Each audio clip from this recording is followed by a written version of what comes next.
ఆ! ఈ ఉదయకాల సమయంలో మనకు మరొక శ్రేష్టమైన దినమును అనుగ్రహించి, ఈ యొక్క ప్రార్థన కూడికలో పాల్గొనుటకు, దేవుని వాక్యము నేర్చుకుంటకు, మనకు అనుగ్రహించబడిన దేవుని కృపను బట్టి, మన తండ్రైన దేవునికి నా కృతజ్ఞతాస్తుతులు చెల్లిస్తూ ఉన్నాను. అలాగే ఇంతవరకు శ్రద్ధతో వాక్యాన్ని విని, ఇంకా వాక్యాన్ని వినడానికి సిద్ధంగా ఉన్న ప్రియులందరికీ కూడా ప్రత్యేకమైన వందనం తెలియజేస్తూ ఉన్నాను. ప్రియమైన వారలారా, నిన్నటి దినాన ఆయా కాలములో దేవునికి ఇచ్చిన వారు, లేక ఇచ్చుటలో దేవుని యొక్క ఆజ్ఞను గూర్చిన సమాచారాన్ని మనం విని ఉన్నాం.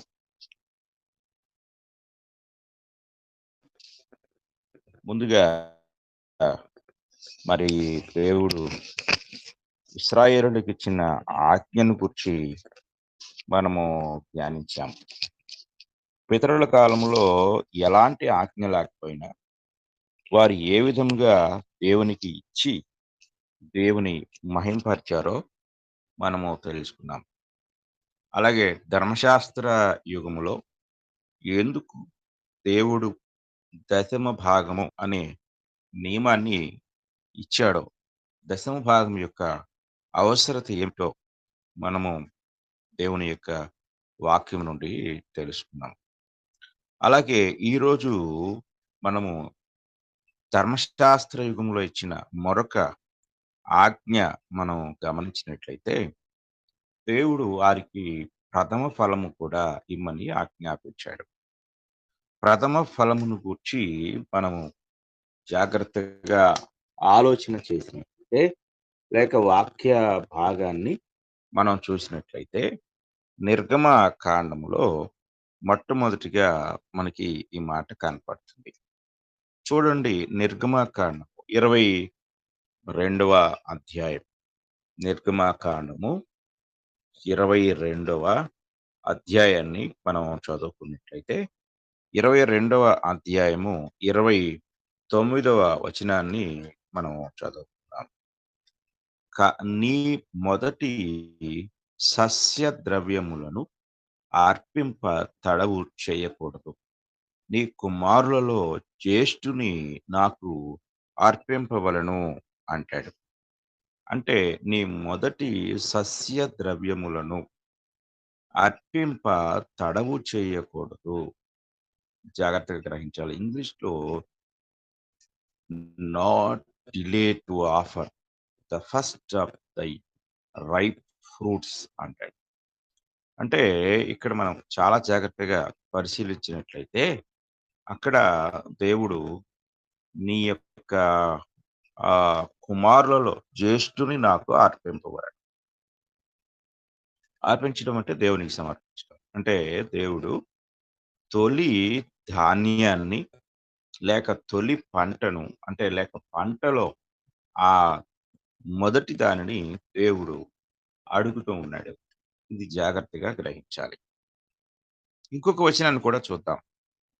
23వ అధ్యాయం. నిర్గమకాండం 23వ అధ్యాయం 19వ వచనాన్ని కూడా మనం చదువుకుందాం. నిర్గమకాండం 23వ అధ్యాయం 19వ వచనాన్ని మనం చదువుకున్నట్లయితే, నీ భూమి ప్రథమ ఫలములో మొదటి వాటిని దేవుడైన యెహోవా మందిరముకు తేవలెను అంటాడు. నీ భూమి ప్రథమ ఫలములో, the first of the first fruits of thy land అంటాడు ఇంగ్లీష్‌లో. First of the first fruits అంటే మొదటి పంటలో మొదటి ఫలము. ఇది మనం జాగ్రత్తగా గ్రహించాలి. అంటే పంటలో మొదటిది ఇది గ్రహించాలి. అది ఏదైనా కావచ్చు.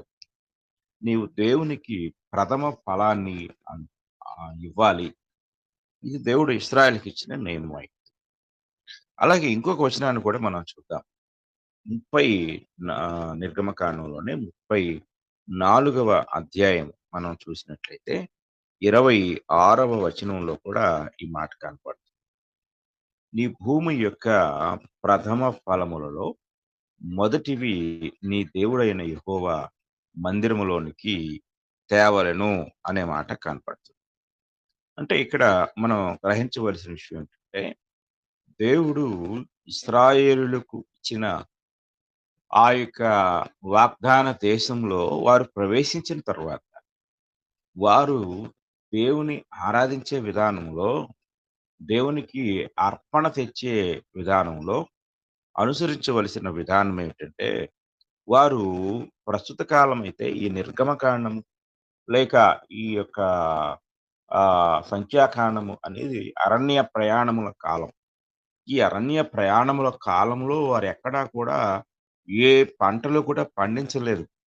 కానీ వారు కనాను దేశంలోనికి ప్రవేశించిన తరువాత అక్కడ మన్నా కురవటం ఆగిపోయింది. అక్కడ వారు మొదటిగా ఆ దేశపు పంట తిన్నారు. అంటే వాళ్ళు వెళ్ళేసరికి కనానీయులు మంచి వ్యవసాయదారులు, వాళ్ళు మంచి పంటలు పండించారు. అన్ని చేలు దేవుడు వారికి వాగ్దానం ఇస్తాడు. నీవు నాటని ద్రాక్ష తోటలను, నీవు కట్టని ఇండ్లను నేను నీకు ఇస్తాను అన్నాడు. అంటే కనానీయులు కట్టిన ఇళ్లను దేవుడు ఇశ్రాయేలుకి అప్పగించాడు. కనానీయులు నాటిన ద్రాక్ష తోటలు, అంజూరపు చెట్లు, అలాగే గోధుమ చేలు, యవల చేలు అన్నీ సమృద్ధికరమైన పంటతో ఉన్న సమయంలో దేవుడు వారిని అక్కడికి తీసుకొని వెళ్ళాడు. కనానును వారు స్వాధీనం చేసుకున్న తర్వాత అక్కడ యెహోషువ ఆ యొక్క భూమిని పంచిపెట్టినప్పుడు ఏ ఏ భూములు వారికి వచ్చాయో ఆ భూముల్లో ఉన్న ద్రాక్షలు, యవలు, అంజూరలు అలాగే ఇంకా అవన్నీ కూడా ఒలీవ తోటల చెట్లు ఇవన్నీ కూడా వారికి దేవుడు ఆస్తిని పంచిపెట్టినట్టు పంచిపెట్టాడు. ఇప్పుడు వారు అక్కడ ఆ యొక్క భూమిని స్వాధీనపరుచుకున్నప్పుడు వారు వ్యవసాయం చేసిన తర్వాత ఆ పంటలో నుండి ప్రథమ ఫలాన్ని దేవునికి ఇవ్వాలి అనేది దేవుని యొక్క నియమమై ఉన్నది. అంటే ఇక్కడ ఆహ్, పంటలో మాత్రమే కాదు, మనుషులలో కూడా అంటే దేవుడు వారికిచ్చిన ఆజ్ఞ అన్నమాట. ఆ ఆజ్ఞ చొప్పున వారు ఏం చేశారంటే, వారు ఆ యొక్క ఆహ్, మగ పిల్లలను అనగా వారికి మొదట పుట్టిన మగపిల్లను దేవునికి ప్రతిష్ఠించాలి. ఇక్కడ అర్పణ అంటే బలిం అని అర్థం కాదు. ప్రతిష్ఠించాలి. అలాగ ప్రతిష్ఠించడానికి వారు ఆ యొక్క పంటను ఏ విధంగా దేవునికి తీసుకొని ఇస్తారో, అలాగే తొలి మగ సంతానాన్ని వారు దేవునికి ఇవ్వవలసిన వారై ఉన్నారు. ఇది దేవుడు ఇశ్రాయేలీయుల్లో ఇశ్రాయేలుకి ఇచ్చిన ఆ యొక్క శ్రేష్టమైన ఆజ్ఞ అయ్యుంది. ఆ క్రమంలోనే మనము కయీను, హేబెలు దగ్గరికెళ్ళినప్పుడు వారు దేవుడు ఆజ్ఞాపించకపోయినప్పటికీ కూడా తొలి పంటను లేక వారి ఆ యొక్క ధాన్యాన్ని కయీను తీసుకొని వెళ్ళాడు. అలాగే ఇక్కడ ఆహ్, హేబెలు ఆ యొక్క మందలో శ్రేష్టమైన వాటిని, అలాగే తొలిచూలును పుట్టిన వాటిలో అన్నాడు. విచిత్రం ఏంటంటే ధర్మశాస్త్రంలో దేవుడు ఆజ్ఞ ఇచ్చాడు. ఆ ఆజ్ఞ ఇవ్వబడక ముందే ఇక్కడ వీరు ఆ అర్పణ తీసుకొని వెళ్లారు. అందులో హేబెలు తన మందలో తొలుచూలున పుట్టిన వాటిలో అనే మాట అక్కడ పరిశుద్ధాత్ముడు రాయించాడు. అక్కడ కయీను ఆ విధానాన్ని అనుసరించినట్టుగా రాయబడలేదు గానీ, భవిష్యత్తు కాలంలో ఈ 2500 సంవత్సరాల తర్వాత ఇవ్వబోయే ధర్మశాస్త్రములో ఆజ్ఞను ముందుగానే హేబెలు తన మందలో తొలుచూలున పుట్టిన వాటిలో అన్నాడు. రెండోసారి, మూడోసారి పుట్టినవి కాదు. తొలిచూలున పుట్టిన వాటిలో. దేవుడు కూడా వారికి వారి భూమి పంటలోను, అలాగే అలాగే దేవుడు వారికి ఇచ్చిన ఆ సంతానములో కూడా తొలి సంతానాన్ని లేక తొలి పంటని దేవునికి ఇవ్వాలి అనే నియమాన్ని దేవుడు వారికి ఇచ్చాడు. ఇది మనం చాలా జాగ్రత్తగా గ్రహించాలి. మనము దేవుని యొక్క వాక్యాన్ని గమనిస్తే నిర్గమకాండం 34 అధ్యాయం 19వ వచనాన్ని మనం చదువుకుందాం. నిర్గమకాండం 34 అధ్యాయం 19వ వచనాన్ని చదువుకుంటే, "ప్రతి తొలిచూలు పిల్లయు నాది. నీ పశువులలో తొలిచూలుదైన ప్రతి మగది దూడయే గాని, గొర్రెపిల్లయే గాని అది నాదగును."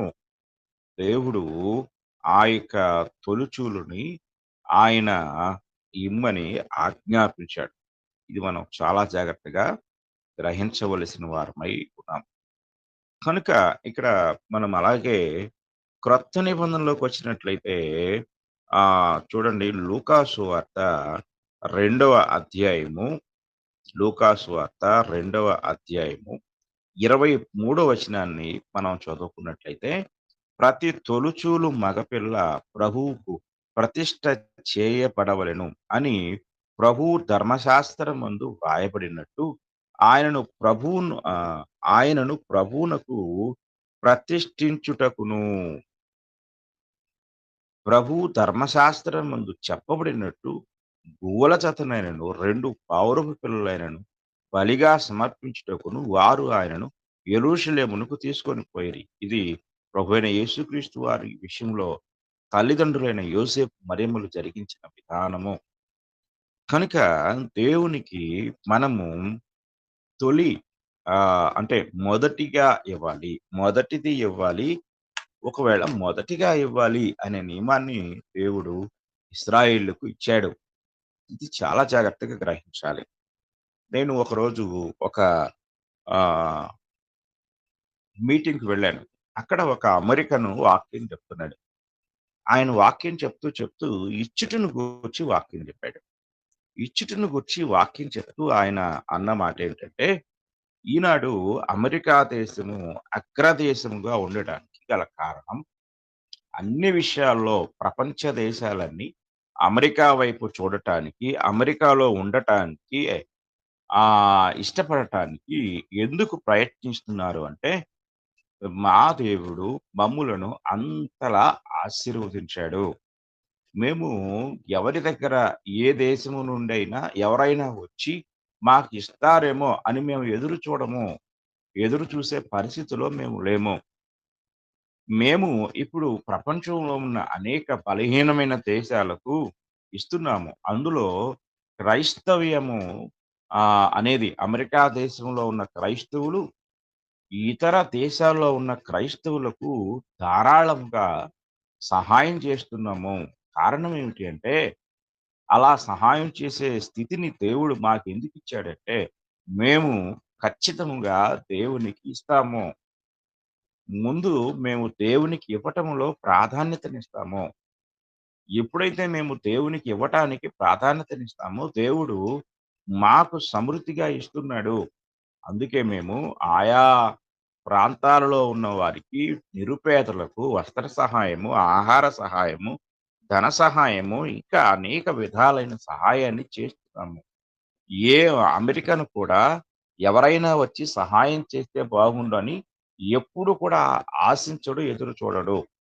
కానీ మిగిలిన దేశాల వాళ్ళు అమెరికన్స్ వస్తే ఏదైనా తెస్తారేమో, ఏదైనా ఇస్తారేమో అని ఎదురు చూస్తూ ఉంటారు. అంతలాగా మేము ఇతరులకు ఇప్పుడు ఇవ్వగలుగుతున్నాం.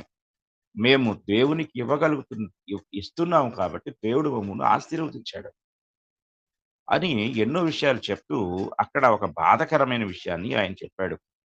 ఆయన చెప్పిన విషయము బాధ కలిగించినప్పటికీ కూడా అది వాస్తవ సత్యము. అది వెనక తప్పలేదు. అది ఎందుకు వాస్తవం అంటే, ఆయన ఇచ్చుటను గూర్చి చెప్తూ, భారతీయులు దేవునికి ఎలా ఇస్తారు అది నేను చెప్తాను. అది ఎలా ఇస్తారు అంటే, ఒక ఉదాహరణ నేను మీకు చెప్తాను అన్నాడు. ఆ ఉదాహరణ ఏమిటి అంటే, వాళ్ళు సాయంకాలము భోజన భోజనాన్ని ఇంట్లో ఆ యొక్క సహోదరి భోజనం ప్రిపేర్ చేస్తుంది.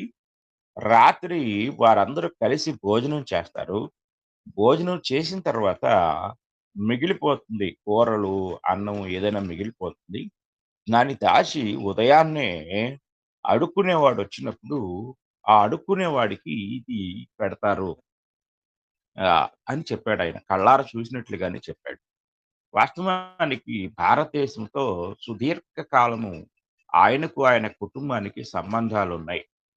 ఆయన అనేక సంవత్సరాలు భారతదేశానికి సువార్త చెప్పటానికి వచ్చినవాడు. విరివిగా ధనాన్ని భారతీయుల కోసం ఖర్చు పెట్టినవాడు. ఆయనకి ఆ అనుభవం ఉంది. ఇది, ఇది చెప్తూ ఈ ఇప్పుడు ఈ యొక్క మిగిలిపోయిన పదార్థాలు ఉదయాన్నే అడుక్కునే వాడికి ఎలా ఇస్తారో, అలాగే దేవునికి మీ భారతీయులు ఇస్తారు అన్నాడు. అందులో ఆయన చెప్పిన ఉదాహరణ ఏంటంటే, మీరు తింటారు, తినగా మిగిలిపోయింది, పనికిరానిది మీరు దేవునికి అంతేకాని మీరు మొదటిగా మీరు దాన్ని ఎంగిలి చేయకుండా, లేకపోతే వాడుకోకుండా ముందు ఇది నా నీ అది మీ యొక్క కూలి, రోజువారీ కూలి కావచ్చు, లేకపోతే వారాంతపు ఇన్‌కమ్ కావచ్చు, ఆదాయం కావచ్చు, లేదా నెలసరి ఆదాయం కావచ్చు, నెల జీతం కావచ్చు. ఏదైనా ముందుగా దాన్ని మీరు ముట్టుకోకుండా, అందులో నా దేవునికి ఇంత ఇవ్వాలి అని దాన్ని దేవునికి ఇచ్చి, లేక దాన్ని పక్కన పెట్టి మీరు ఆరాధనకు వెళ్ళినప్పుడు అది దేవునికి ఇచ్చి, మిగిలిన దాన్ని మీరు వాడుకునే అలవాటు మీకుందా? అలాగున్నట్లయితే మీ దేశం ఎప్పుడో ఆశీర్వదించబడి ఉండేది. మీరింకా చర్చ్ వెల్డింగ్‌లో నిర్వహణకు, లేకపోతే హెల్త్ ప్రాబ్లమ్స్‌కు, లేక ఇతరత్రా వాటికి ఏ అమెరికన్ అయినా సహాయం జేస్తాడేమోనని అమెరికా వారి కొరకు మీరు ఎదురు చూసే పరిస్థితిలో ఉండరు. ఇంకా ఉంటున్నారు అంటే దేవునికి ఇవ్వటంలో మీరు యథార్థతను కనపరచడం లేదు. మీరు యథార్థవంతులైతే మీ సంఘాలను, మిమ్మలను దేవుడు ఆశీర్వదిస్తాడు. అమెరికా, అమెరికా కాదు మిమ్మల్ని ఆశీర్వదించేది. లేక అమెరికా కాదు మిమ్మల్ని ఆర్థికంగా బలపరిచేది. అమెరికాను బలపరిచిన దేవుడు, ప్రపంచాన్ని బలపరుస్తున్న దేవుడు మిమ్మల్ని బలపరుస్తాడు.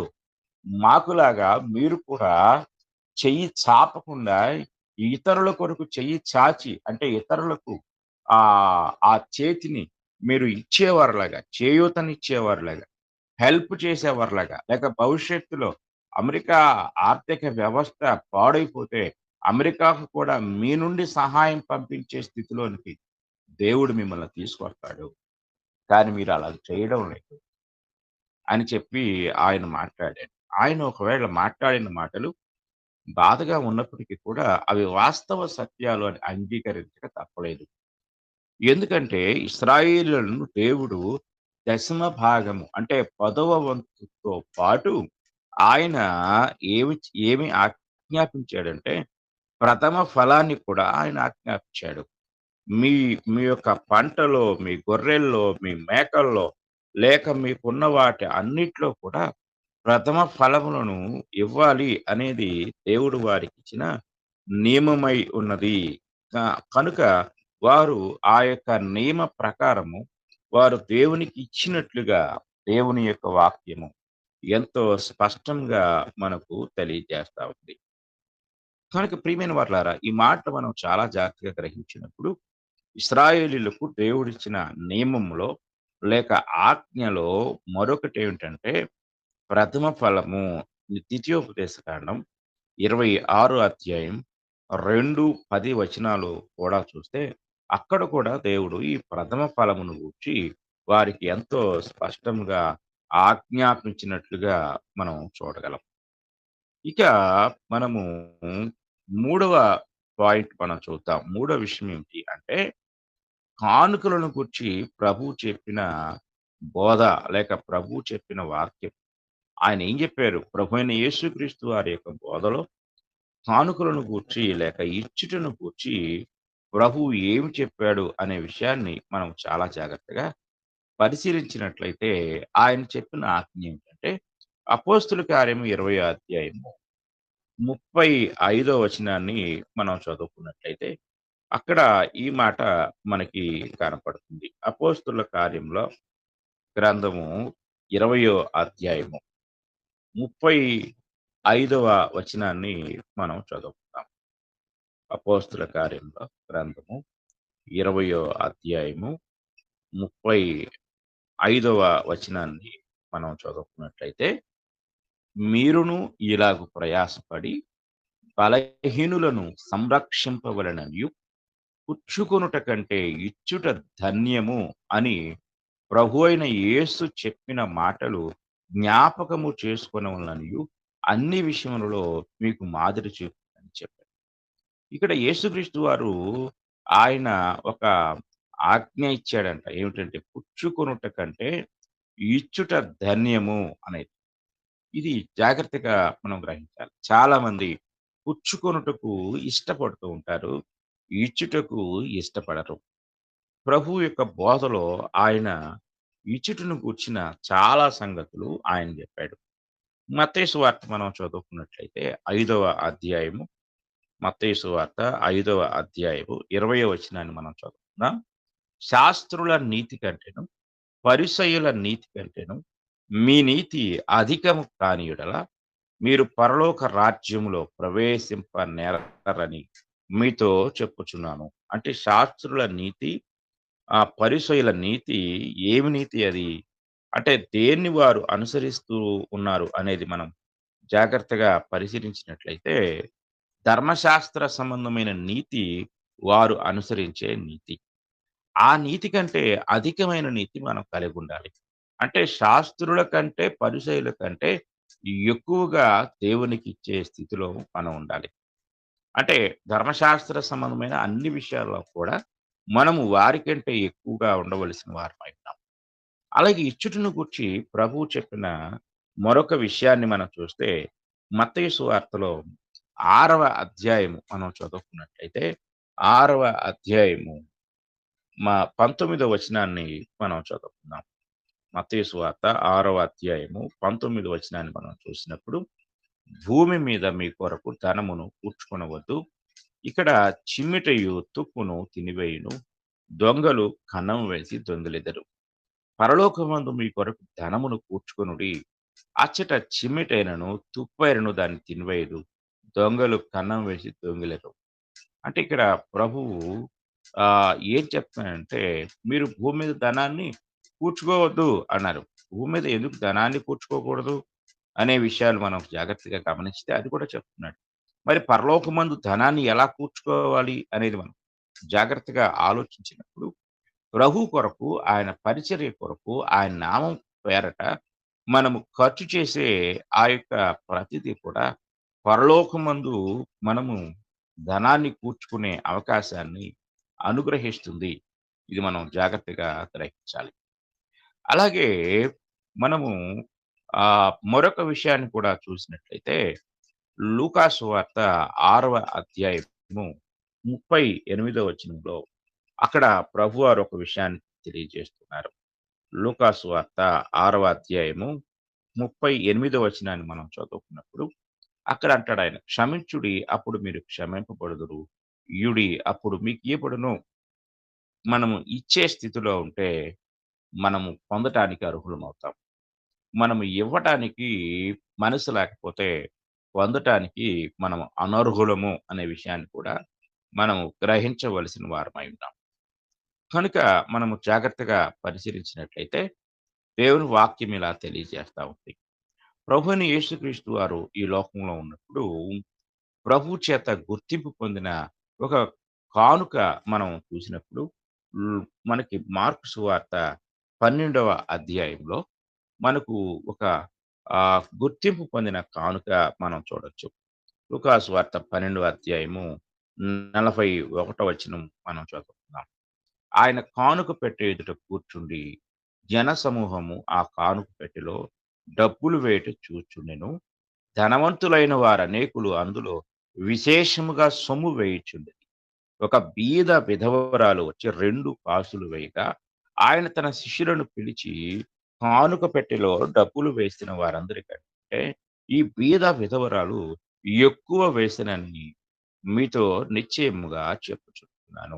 వారందరూ తమకు కలిగిన సమృద్ధిలో నుండి వేసిరి గాని, ఈమె తన లేమిలో తనకు కలిగినదంతయు అనగా తన జీవనమంతయు వేసెనని చెప్పాను. ఇది ఒక సవాలుతో కూడిన కానుక. ఎందుకంటే పాత నిబంధన కాలంలో, రాజుల కాలంలో దేవాలయంలో కానుక పెట్టె ఒకటి ఏర్పాటు చేయబడింది. ఆ కానుక పెట్టె అలాగే కొనసాగుతూ వస్తా ఉంది. దేవాలయానికి వచ్చిన వారు అందులో కానుకలు వేస్తున్నారు. ఇక్కడ ధనవంతులు ఎలా ఇచ్చారు అనేది మనం గమనించినప్పుడు, ధనవంతులు అనేకులు, ధనవంతులైన వారు అనేకులు అందులో విశేషముగా సొమ్ము వేయుచుండిరి అనే మాట మనం చాలా జాగ్రత్తగా గమనించాలి. అయితే ఇక్కడ మనం ఆలోచన చేసినప్పుడు, ఇక్కడ ఒక బీద విధవరాలు 2 కాసులు మాత్రమే వేసినట్లుగా ఇక్కడ చెప్పబడినప్పటికీ, ఎన్నిక చేయబడిన కానుక, ప్రభువు చేత గుర్తింపు పొందిన కానుకగా ఈ కానుకను మనం గ్రహించగలం. ఎందుకు అనేది మనం జాగ్రత్తగా ఆలోచించినట్లయితే 2 విషయాలు ప్రభు అక్కడ ఆమె కానుక గురించి చెప్పాడు. మొదటిదేమిటి అంటే వాళ్ళు సమృద్ధిలో నుండి, అంటే వాళ్ళకి లక్షల రూపాయల ధనం ఉంటే వారు అందులో వేలిచ్చారు. అంటే మిగిలిపోయింది చాలా ఉంది. కానీ ఈమె తన లేమిలో, అంటే తన పేదరికంలో తనకు కలిగినదంతయు అన్నాడు. తన జీవనమంతయు అన్నాడు. అంటే ఇంకేమి లేదు. ఆమె దగ్గర ఇంకేమి లేదు. ఆమె ఉన్నదంతయు ఇచ్చింది. అంటే దేవునికి ఇవ్వటంలో ఆమె అసాధారణమైన మాదిరిని చూపించింది. ఈరోజు మనము ఆరాధనకు వెళ్తున్నప్పుడు, మనము దేవునికి ఎలాంటి మనస్సుతో ఇస్తున్నామో ఇది మనం జాగ్రత్తగా గ్రహించాలి. మనము దశమ భాగం ఇస్తున్నామా? లేక ప్రథమ ఫలం ఇస్తున్నామా? లేక ఈ బీద విధవరాలులాగా మనకు కలిగినది అంతటిని ఇచ్చే అంత సామర్థ్యము, అంత గొప్ప విశ్వాసం మనకుందా? ఎలా మనము దేవునికి ఇస్తున్నాము అనేది మనం గ్రహించాలి. అలాగే ఇక్కడ మత్తయి సువార్త 22వ అధ్యాయము 21వ వచనంలో ప్రభువారు ఇయ్యుడి అని చెప్పాడు. ఎలా ఇవ్వాలో ఆయన చెప్పాడు. మత్తయి సువార్త మనం గమనించినట్లయితే 22వ అధ్యాయము 21వ వచనాన్ని మనం చదువుకుందాం.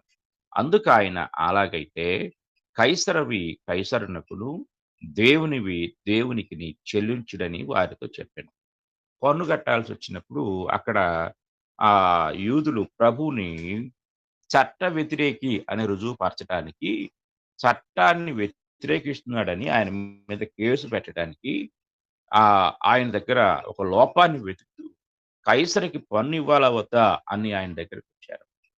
అంటే ఇవ్వచ్చు అని చెప్పారనుకోండి యూదులకు వ్యతిరేకి. ఎందుకంటే యూదుల సొమ్ము అన్యులకి ఇమ్మంటున్నాడు అని యూదుల్లో వ్యతిరేకత పుట్టించొచ్చు.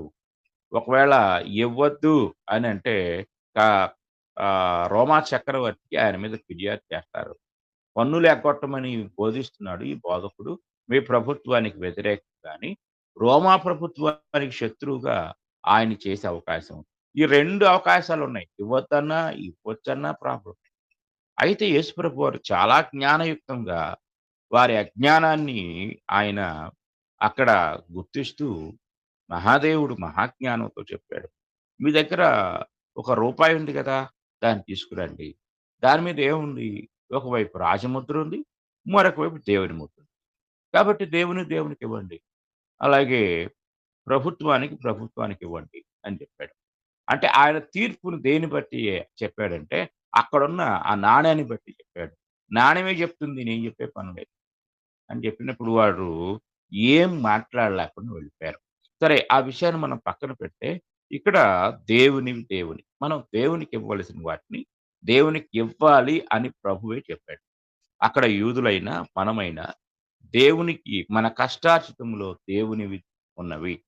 దేవునికి ఇవ్వవలసిన దాన్ని మనం దేవునికి ఇవ్వాలి అనేది మనం చాలా జాగ్రత్తగా గ్రహించవలసిన వారమై ఉన్నాం. తర్వాత మనము 4 పాయింట్ గమనించినట్టయితే, క్రొత్త నిబంధనలో సంఘము కానుకలు ఇచ్చిన విధానం. కానుకలు ఇచ్చిన విధానాన్ని మనం గమనించినట్లయితే, ఎలాంటి విధానంలో మొదటి శతాబ్దంలో ఉన్న సంఘము దేవునికి కానుకలిచ్చింది అనేది మనం చూసినప్పుడు, అసలు కానుకల యొక్క అవసరత ఏమిటనేది మనం చూద్దాం.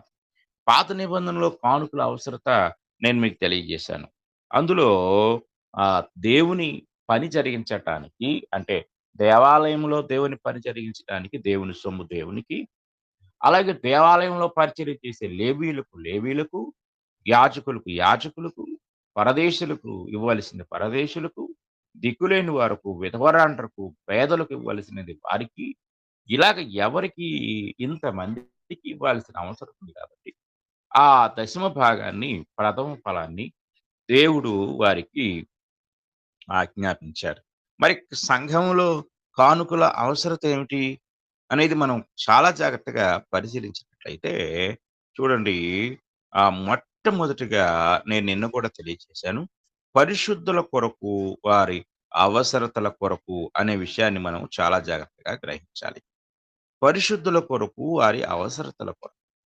మొదటి కొరింథీ పత్రిక 16వ అధ్యాయము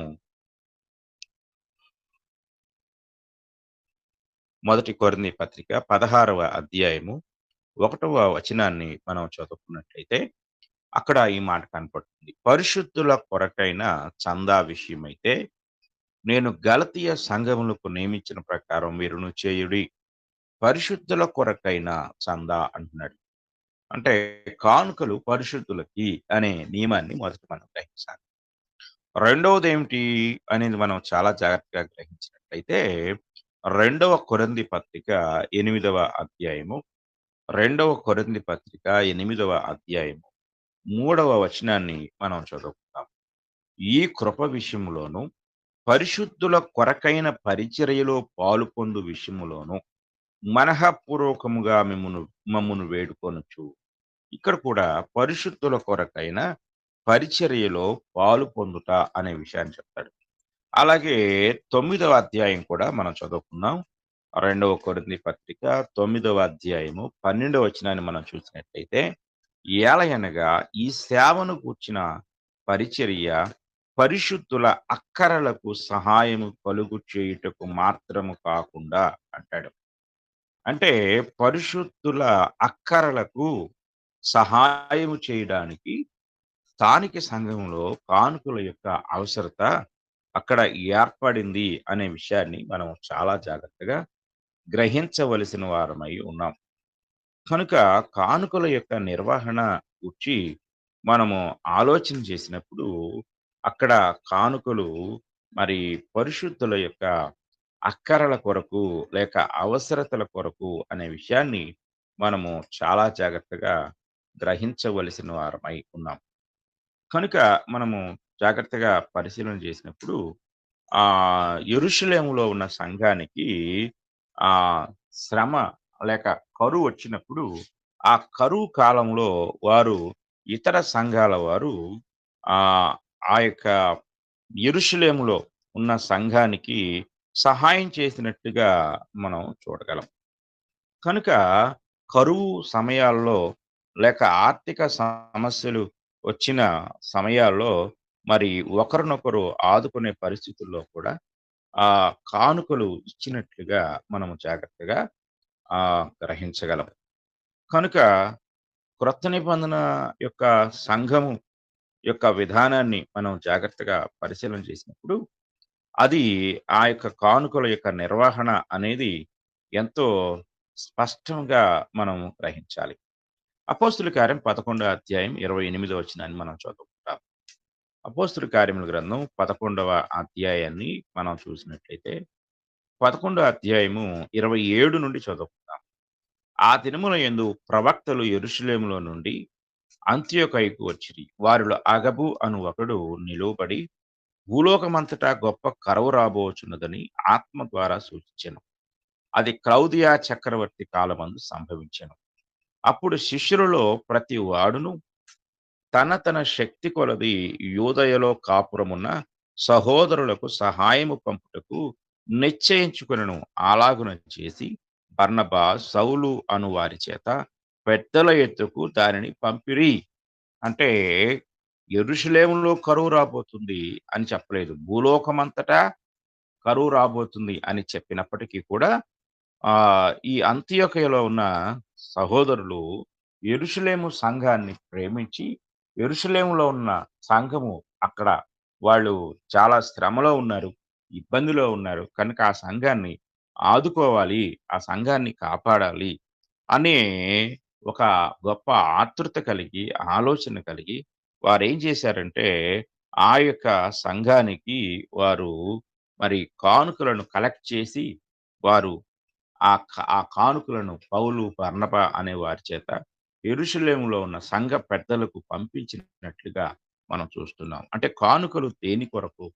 మీరు చూడండి కరోనా లాంటి సమయాల్లోనూ, అలాగే కరువు కాటకాలొచ్చినప్పుడు, సునామీలొచ్చినప్పుడు, భూకంపాలొచ్చినప్పుడు, మన దేశంలో అనేక పరిస్థితులొచ్చినప్పుడు, ఇతర దేశాల నుండి చాలామంది వస్త్రాలను సహాయం చేశారు. అలాగే ధనాన్ని సహాయం చేశారు. ఇలాగా అక్కడ పంపుతుంది ఎవరంటే సంఘము. అమెరికా కాదు పంపుతుంది. అమెరికాలో ఉన్న క్రైస్తవులైన వారు, అమెరికాలో ఉన్న పరిశుద్ధులు, అమెరికాలో ఉన్న క్రైస్తవులు, ఇతర దేశాల్లో ఉన్న క్రైస్తవులను అనగా సహోదరీ సహోదరులను ప్రేమించి, వారి అక్కరకు మా కష్టార్జితాన్ని వినియోగించాలి అనే నియమాన్ని బట్టి, ఇదిగో ఈ యెరూషలేము అంతియొకయ సంఘం మాదిరి యెరూషలేము సంఘానికి వారు ఏ విధంగా పంపారో, అలాగా వారు ఆ యొక్క కానుకలను పంపించారు. కనుక ఎందుకు అంటే పరిశుద్ధుల అక్కరల కొరకు. అలాగే స్థానిక సంఘంలో ఎవరైనా సరే మరి అనారోగ్యంతో ఉన్నప్పుడు పరిశుద్ధులు ఒకరి అక్కరలో ఒకరు పాలు పంచుకోవాలి అనే నియమాన్ని దేవుడు ఇచ్చి ఉన్నాడు. కనుక ఒకరి అక్కరలో ఒకరు పాలు పంచుకొనుటకు అంటే యెరూషలేములో కరువొచ్చినప్పుడు అంతియొకయ వాళ్ళు, అంతియొకయలో ఆ కరువొచ్చినప్పుడు యెరూషలేము సంఘం వారు. ఇలాగా ఆనాడు ఒక సంఘం మరొక సంఘానికి సపోర్ట్‌గా నిలిచింది. ప్రార్థనా సహాయం చేశారు. అలాగే ఇంకా వారు అనేక విధాలుగా ఒకరికొకరు ఆర్థికముగాను, ఆత్మీయంగాను సహాయం చేసుకున్నారు, ప్రోత్సహించుకున్నారు. అదే మాదిరి ఈనాడు క్రైస్తవ దేశాలలో ఉన్న సహోదరీ సహోదరులు, క్రైస్తవ దేశాలు కాని దేశాలలో ఉన్నవారికి సహాయం చేస్తూ ఉన్నారు. ఇది మాదిరి. కనుక కానుకల యొక్క అవసరత ఏమిటంటే పరిశుద్ధుల కొరకు, వారి అవసరతల కొరకు.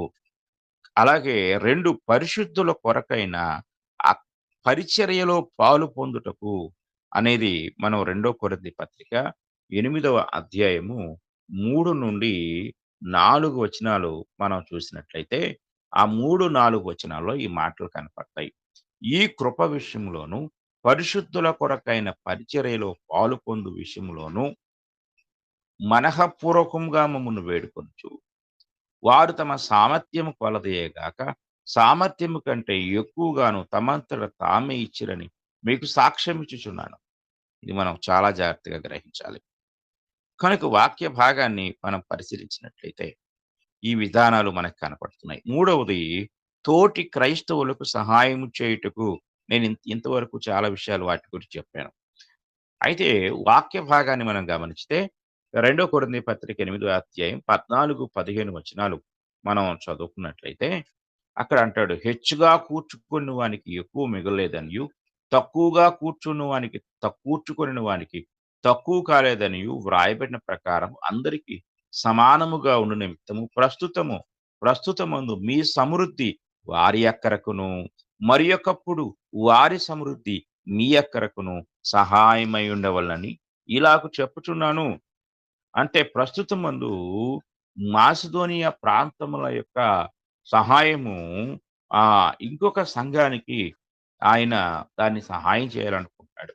అలాగే రేపు మీకు కష్టం వచ్చినప్పుడు మరి వారు మీకు సహాయం చేస్తారు. ఇలాగా ఒకరికొకరు మనం సహాయం చేసుకోవటానికి స్ సంఘంలో కానుకలు అనేది అవసరమైనది. అలాగే ఇంకొక విషయాన్ని మనం జాగ్రత్తగా పరిశీలించినట్లయితే, సువార్తికుని యొక్క అవసరత కొరకు ఇది మనం జాగ్రత్తగా గ్రహించాలి. సువార్తికుని యొక్క అవసరత అనేది సంఘంలో ఒక భాగము అని అయ్యున్నది. మొదటి కొరింథీ పత్రిక మనం చదువుకున్నట్లయితే 9వ అధ్యాయము 14 వచనాన్ని మనం చదువుకుందాం. 9వ అధ్యాయం 14 వచనం మనం చూస్తే, అలాగున సువార్త ప్రచురించువారు సువార్త వలన జీవింపవలెనని ప్రభువు నియమించి ఉన్నాడు. ఈరోజు చాలామంది ఆహ్, వా అనుకుంటూ ఉంటారు. వారి ఆలోచన విధానం ఏంటంటే కేవలము సంఘం మీద ఆధారపడి ఇతను బ్రతుకుతున్నాడు. సంఘం లేకపోతే సంఘంలో కానుకలు ఇవ్వలేకపోతే ఇతనికి బ్రతుకు తెరువు లేదు అనుకునేవారు చాలామంది క్రైస్తవులు ఉంటూ ఉంటారు. అయితే ఇక్కడ గ్రహించవలసిన విషయం ఏంటంటే ఇది అతని బ్రతుకు తెరువు కాదు. ప్రభువు నియమించి ఉన్నాడు. లేవీయుల యొక్క బ్రతుకు తెరువు దశమ భాగాల మీద ఆధారపడలేదు. ప్రభువు మీద ఆధారపడుద్ది. ప్రభు ఇచ్చిన ఆజ్ఞ మీద ఆధారపడుద్ది. కనుక పాత నిబంధనలో యెహోవా ప్రభువు వారికి ఆయన ఆజ్ఞ ఇచ్చాడు. మీరు ఇవ్వండి. దశమ భాగమంతయు తీసుకొచ్చి నా నిధుల్లో మీరు నింపండి అని జెప్పాడు. ఇది మనం జాగ్రత్తగా గ్రహించాలి. ఇక్కడ లేవీయుల మీద ప్రేమతో వాళ్ళివ్వల. దేవుని ఆజ్ఞ మీద ఆజ్ఞను బట్టి ఆజ్ఞ నెరవేర్పు కొరకు వాళ్ళిచ్చారు. తర్వాత వాళ్ళు మనసులో లేవీయులంటే ప్రేముందో లేదో అనే విషయాన్ని పక్కన పెడతాం. ఇది మొదట దేవుని ఆజ్ఞ.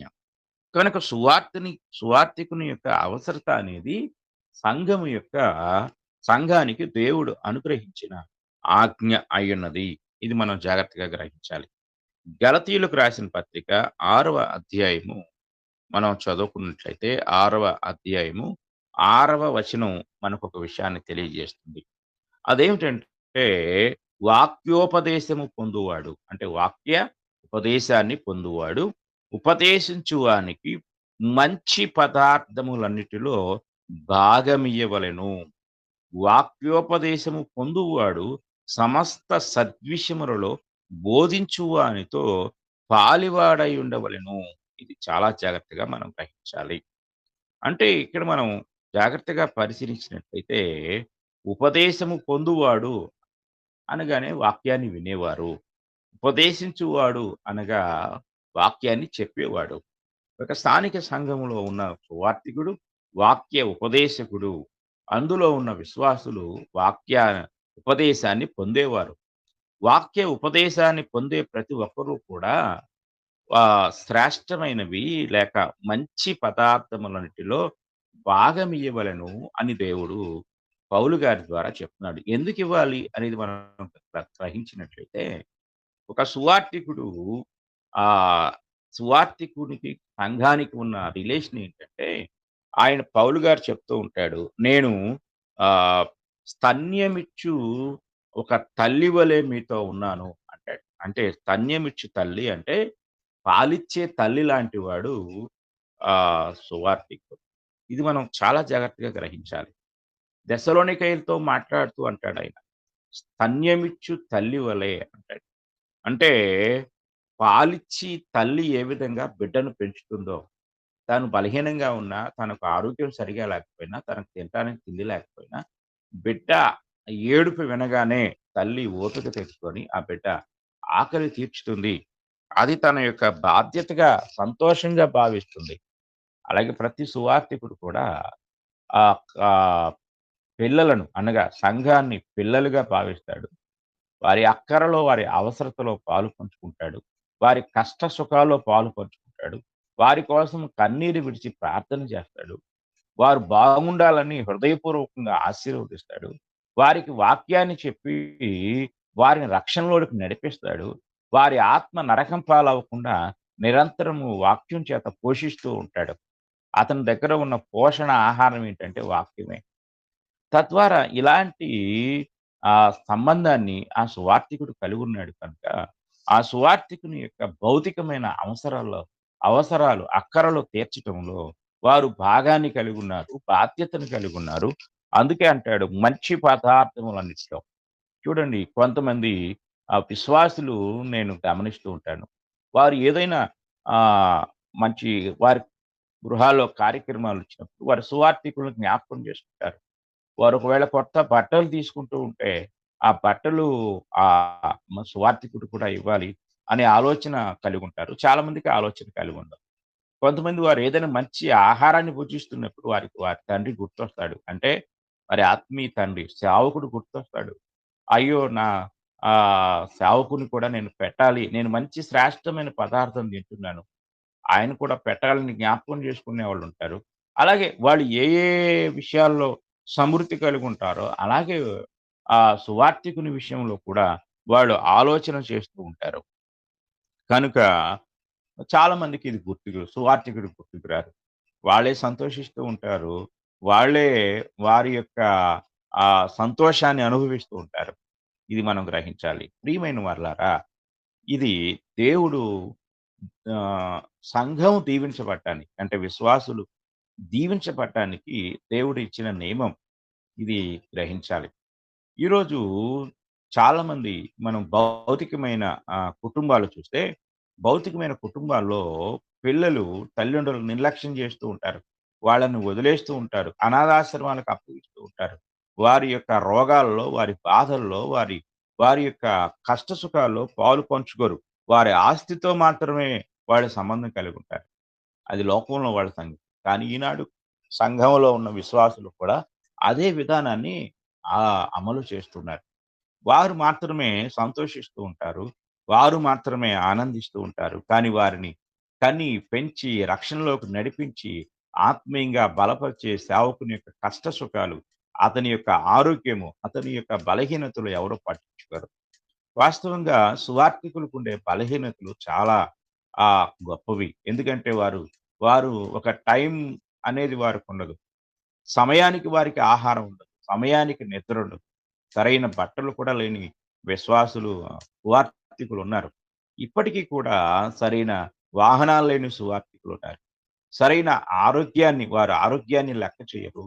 వారి అనారోగ్యంగా ఉన్నా సరే, జ్వరంతో బాధపడుతున్న అయ్యో! ఈరోజు ఆదివారం సంఘాన్ని ఆరాధనకి నడిపించాలని ఎంతో ప్రయాసతో ఆరాధనలోకి నడిపించేవారు.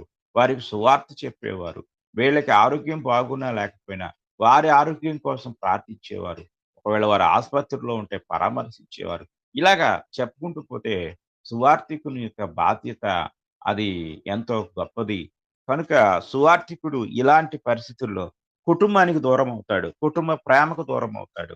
కొన్నిసార్లు కుటుంబీకులు అతన్ని అయిష్టపడుతూ ఉంటారు. ఎప్పుడు సేవ, సేవ, సంఘం, వాక్యం మమ్మల్ని పట్టించుకోవా అంటూ ఉంటారు. కుటుంబ కుటుంబం అతనికి శత్రువవుతుంది. బంధువులు దూరమైపోతారు. బంధుత్వం దూరమైపోద్ది. స్నేహితులు దూరమైపోతారు. ఇందరికి పగవాడవుతాడు ఒక్క సంఘం కోసం. ఇది చాలా జాగ్రత్తగా మనం గ్రహించాలి. తన పిల్లలు, తన ఆత్మీయ పిల్లల కోసం ఇందరికి దూరమవుతాడు. ఇన్ని సంతోషాలు పోగొట్టుకుంటాడు. ఎన్నో కష్టాలు, శ్రమలు అనుభవిస్తాడు. అది చాలా బాధాకరమైన విషయం. ఇలాంటి సువార్థికుని విషయంలో అవసరత కొరకు దేవుడు నియమించాడు. ఈ నియామకాన్ని మనం గ్రహించాలి. అపోస్తున్న పౌలు ఫిలిప్పీలకు రాసిన పత్రిక ఒకసారి మనం చదువుకున్నట్లయితే, ఆ యొక్క పత్రికలో పౌలు గారు ఫిలిప్పీ సంఘంతో మాట్లాడుతున్న మాటలు మనం ఒకసారి చదువుకుందాం. ఫిలిప్పీ పత్రిక 4 అధ్యాయం 10 వచనం చదువుకుందాం. నన్ను గూర్చి మీరు ఇన్నాళ్లకు మరలా యోచన చేయసాగితిరని ప్రభువునందు మిక్కిలి సంతోషించుతుంది. ఆ విషయంలో మీరు యోచన చేయుచుంటిరి గాని తగిన సమయము దొరకకపోయెను. నాకు కొదువ కలిగినందున నేను ఇలాగ చెప్పుకోలేదు. నేనే స్థితిలో ఉన్నను, ఆ స్థితిలో సంతృప్తి కలిగి నేర్చుకొని ఉన్నాను. దీన స్థితిలో ఎరుగుదును, సంపన్న స్థితిలో ఎరుగుదును. ప్రతి విషయంలోనూ అన్ని కార్యములోను కడుపు నిండుటకును, ఆకలి కొనియుటకును, సమృద్ధి కలిగి ఉండుటకును, లేమిలో ఉండుటకును నేర్చుకొని ఉన్నాను. ఇక్కడ అంటాడు పౌలు గారు. ఆయన స్వీయ సాక్ష్యం, స్వీయ అనుభవాలు. సువార్థికుడు ఆకలితో ఉండటానికి ఇష్టపడతాడు. దొరికినప్పుడు తినటానికి ఇష్టపడతాడు. కానీ అతడు బయటపడలేడు. ఒకవేళ ఏదైనా ఉంటే తన దేవునితో మాత్రమే చెప్పుకుంటాడు. తన కష్టాలు, తన బాధలు, తన యొక్క ఆర్థిక పరిస్థితి ఇవన్నీ కూడా యథార్థవంతమైన సువార్థికులు. లోకంలో కొందరున్నారు. ప్రజలను దోచుకునే వరకు నేను చెప్పానుగా కాపర్ల గురించి చెప్తున్నప్పుడు అలాంటి వారుంటారు. కానీ యథార్థమైన సువార్థికులు వారి యొక్క అవసరతల్లో కేవలము ఎవరికీ చెప్పుకోలేరు. వారు దేవునికే చెప్పుకుంటూ ఉంటారు. కనుక ఇక్కడ మనం గ్రహించినట్లయితే 14 వచనంలో అంటాడు, ఆయనను నా శ్రమలో మీరు పాలు పుచ్చుకునేది మంచి పని. ఫిలిప్పీలారా, సువార్తను నేను బోధింపనారంభించి మాసిదోనియాలో నుండి వచ్చినప్పుడు ఇచ్చు విషయంలోను, పుచ్చుకునే విషయంలోను మీరు తప్ప మరి ఏ సంఘపు వారును నాతో పాలువారు కాలేదని మీకే తెలియదు. ఏలయనగా తెస్సలోనికలో కూడా మీరు మాటి మాటికి నా అవసరము తీర్చుటకు సహాయము చేసితిరి. నేను ఈవిని అపేక్షించి ఇలాగు చెప్పుటలేదు గాని మీ లెక్కకు విస్తార ఫలము రావాలని అపేక్షించి చెప్తున్నాను. నాకు సమస్తమును సమృద్ధిగా కలిగున్నది. మీరు పంపిన వస్తువులు యథోపడిత వలన పుచ్చుకొని ఏమియు తక్కువ లేక ఉన్నాను. అవి మనోహరమైన సువాసన. దేవునికి ప్రీతికరమును, ఇష్టమునైన యాగమునై. మనము దేవుని పేరట ఇచ్చేవి మనోహరమైనవి. మనోహరమైన సువాసన. దేవునికి ప్రీతికరమైన ఈ బలి అర్పణ లాంటిది అది. ఇది ఎంత గొప్ప విషయం గమనించాలి. కనుక మనము సువార్తికుని అవసరత కొరకు దేవుడు సంఘంలో కానుకలను ప్రవేశపెట్టాడు. ఇన్ని అవసరాలున్నాయి. పరిశుద్ధుల కొరకు, పరిశుద్ధుల పరిచర్య కొరకు, తోటి క్రైస్తవుల సహాయం కొరకు, సువార్తికుని అవసరత కొరకు. 4 విషయాలు మనం నేర్చుకున్నాం. కనుక మిగిలిన విషయాలను దేవుని చిత్తమైతే రేపటి దినం మనం నేర్చుకుందాం. ఇంతవరకు శ్రద్ధతో విన్న మీ అందరికీ కూడా నా హృదయపూర్వకమైన వందనములు తెలియజేస్తూ ఈ మాటలు ముగిస్తూ ఉన్నాను. అందరికీ వందనాలు.